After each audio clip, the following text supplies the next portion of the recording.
Canciones y bailes para animar al voto en los territorios ocupados de Ucrania o, como los denominan los medios estatales rusos, las nuevas regiones.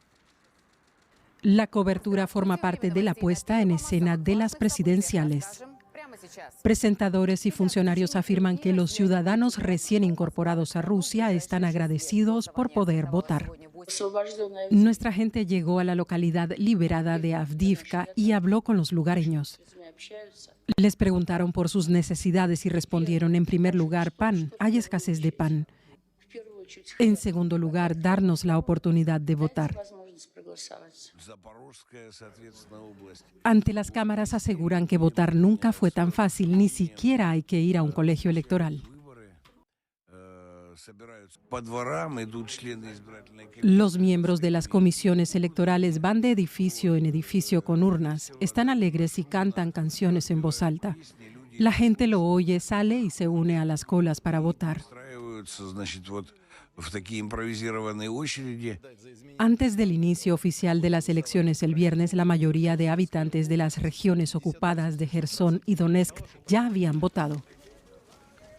No hay duda de que Vladimir Putin obtendrá aquí una victoria aplastante. Muchos ucranianos tuvieron que abandonar sus hogares, pero llegaron nuevos habitantes, funcionarios leales al Kremlin que vinieron a trabajar aquí atraídos por los elevados salarios. Y para saber cómo transcurre esta segunda jornada electoral en Rusia, nos vamos a Moscú, donde el periodista Ricardo Marquina está siguiendo para nosotros esta historia. Ricardo, un gusto saludarte. ¿Cómo evolucionan hasta ahora las votaciones? Agencias internacionales reportan que ha habido algunos incidentes aislados. ¿Qué nos puedes contar? Buenas noches desde Moscú. Bueno, si miramos las elecciones con los datos que tenemos ahora mismo, ya habría votado más del 50% del censo en todo el país. En algunas regiones superaría el 70% y el 80% en regiones del este del país. Y con respecto a los incidentes aislados, ha habido una docena de pequeños incidentes donde casi siempre mujeres han intentado dañar las urnas de voto con pequeños incendios, vertiendo tinta o empujando las urnas de voto, pero que no han tenido mayor repercusión. Sí ha habido más problemas en, evidentemente, la ciudad de Belgorod, donde los ataques del ejército ucraniano han continuado durante toda la mañana de hoy. Incluso han tenido que cerrar los colegios electorales durante bastantes horas por los ataques ucranianos. Pero en el conjunto del país las votaciones siguen su curso y no ha habido incidentes que hayan impedido que la gente pueda depositar su voto. Incidentes menores, entonces, nos dices, Ricardo.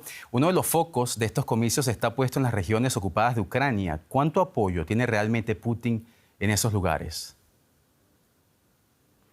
Es especulativo, no podemos dar una cifra. Recordemos que Rusia controla todo el proceso, desde las autoridades controlan todo el proceso desde la precampaña inexistente, la campaña inexistente, la propaganda electoral inexistente. Solo ha habido un bombardeo constante de propaganda del Kremlin, propaganda de Putin, nada más.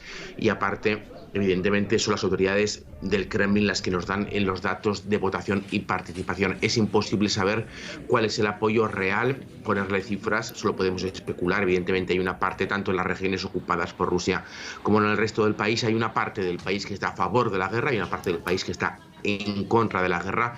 La gente que está en contra de la guerra no puede expresarlo, lo menos que le puede pasar es perder el trabajo y seguramente podría terminar en la cárcel, con lo cual es gente que no habla, con lo cual no podemos saber cuál es la intención de voto real en la Rusia de hoy.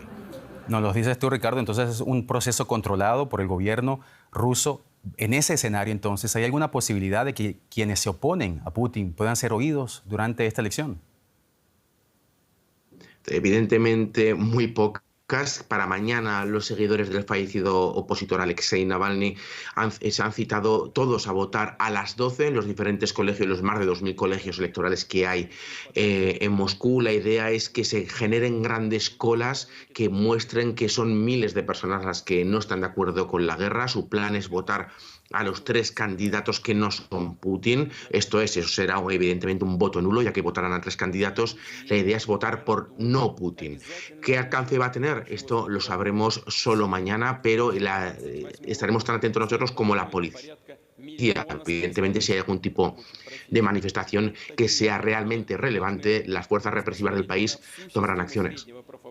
Transcurre el segundo día de las elecciones en Rusia. Mañana cerrarán las urnas. Nos lo contaba Ricardo Marquina desde Moscú. Ricardo, muchas gracias y hasta la próxima. A ustedes.